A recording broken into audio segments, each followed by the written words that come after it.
Hey guys, welcome back. Today's video I do with a bit of a heavy heart because there's a direct conflict of interest between what I have to tell you and a friendship of mine. But the fact is I have to tell you. Starting in 2009, I was uploading videos on YouTube because I decided to show my cousin Chris, who started me in model railroading, just some of the trains that were running. But I soon realized that there was a hole in the hobby, and that is that the review process wasn't done properly. Train magazines and different things that were doing reviews were just stating facts. They weren't telling you if they were having problems out of the box. They weren't telling you if they had problems down the line. They were just basically giving you a big fact sheet, not a review. So I started doing reviews, and I've slowly enhanced my reviews to where we are today, where I don't even open a box without the camera on. But a key element in those reviews is truth. Without truth, a review isn't honest.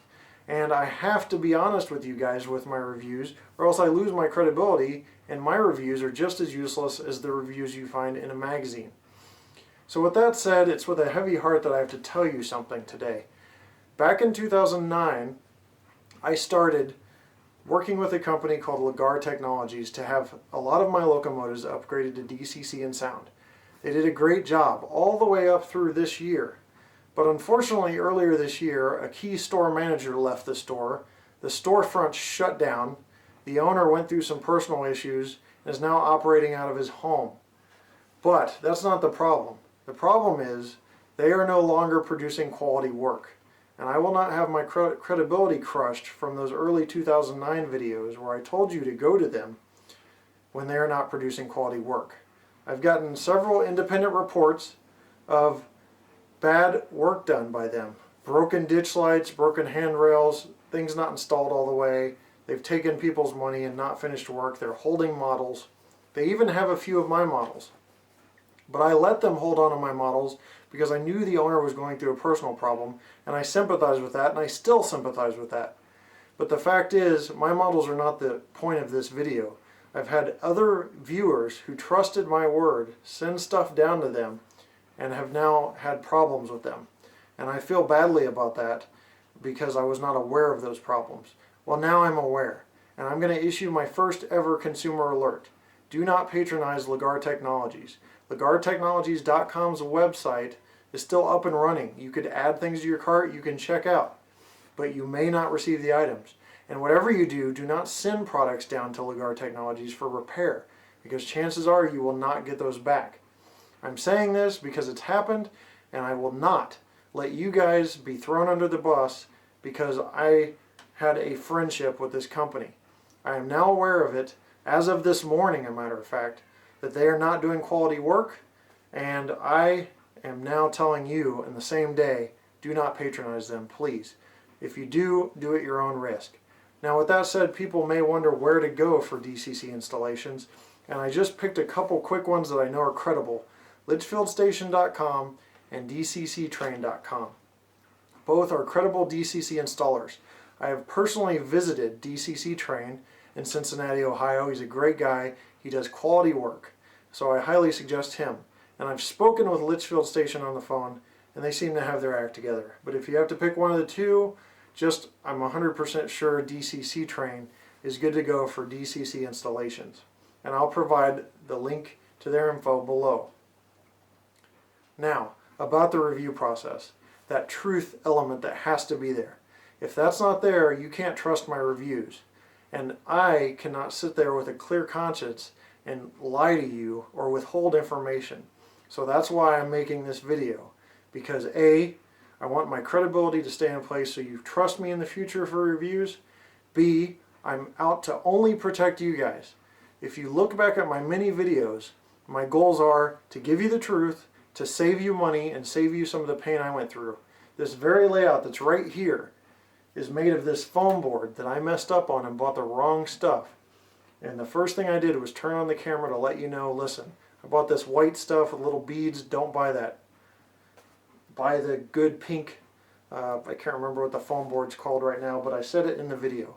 Save you guys money, look out for you, make sure you're not making the same mistakes I made. And also, I'm not going to let you get taken advantage of by bad companies. So, with that said, please be aware that Ligar Technologies has done good work in the past. They did these two Overland Models SD70M flared radiators right here with great sound just this year. But they're not currently doing great work, and I will let you guys know about it. So please do not patronize Ligar Technologies until this gets worked out. And I will be completely honest and do a follow-up video if I see that he's getting back on his feet, off of his personal issues, and gets things back to normal. I have no problem saying, okay, Ligar Technologies is good again. But as of now, they are not. So please be aware to stay away from them, because that's my whole purpose, is to watch out for you guys. Now with that said, trying to leave this video on a light note. Speaking of the Overland Models SD70M flared radiators, this Saturday was designated to be a video of trains running. So I was going to have the SD70M flared radiators pulling a tank train, and I was going to have a long consist of Trinity reefers, 64-foot reefers from Exactrail and BLMA being pulled by some Athearn early model GEVOs. That's going to be pushed off to next week because I felt this was more important, something to get out to you guys right away. Also, some of the reviews we had planned for the fall, September in particular, have been pushed back. Athearn is changing their delivery schedules for the DDA40X, number 6936, to mid-October, and that's just a rough estimate. And they're also pushing back all of their heritage units to where they may, according to their website, be all delivered in October as well. So those are reviews I'm doing. I'm getting all 10 Norfolk Southern Heritage units and the 11th unit, the 30th anniversary unit, all with sound. I was going to review those. That'll be pushed back to October. The Intermountain late model GEVOs, the CSX ones, were due originally in October. Those are in September. Those have been pushed back to January. And then the late model GEVOs from Intermountain and Union Pacific scheme are pushed back to next year. So all these reviews are pushed back, so I'm just going to work on doing layout stuff. There may not be many videos from me, but I do plan on getting some train running videos up in the next couple weeks or so. So until those items come in, you may not hear many videos from me, but that's what's going on. So as always, guys, thanks for watching. Just keep in mind, I'm looking out for you. If things like this happen, I will let you know. And also, I welcome you guys to let me know of problems you're having with issues from different manufacturers or train stores, so I can help you work those out, or let people know, because there are bad guys out there. There's people that want to make a profit, but they also want to help the modeler. Athearn's a great example of that. They're a good company. Yeah, their bottom line is making a profit, because that's what all companies do. It's capitalism 101. But they're also trying to strive to make the modeler happy in the process. Some companies and hobby shops aren't like that. And we need to be letting each other know about that so we can watch each other's back. This is a big hobby, lots of people involved.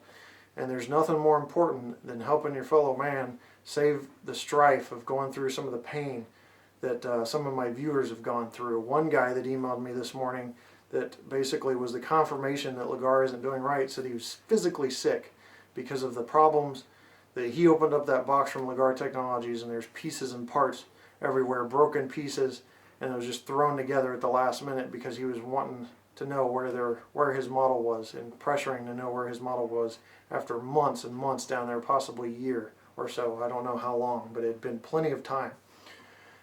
So with that said, guys, just keep an eye on Ligar Technologies. Thanks for watching as always. I'm sorry to kind of have a negative video today, but we will be back on the upbeat next week. Thanks for watching. We'll see you next time right here on my channel. Take care.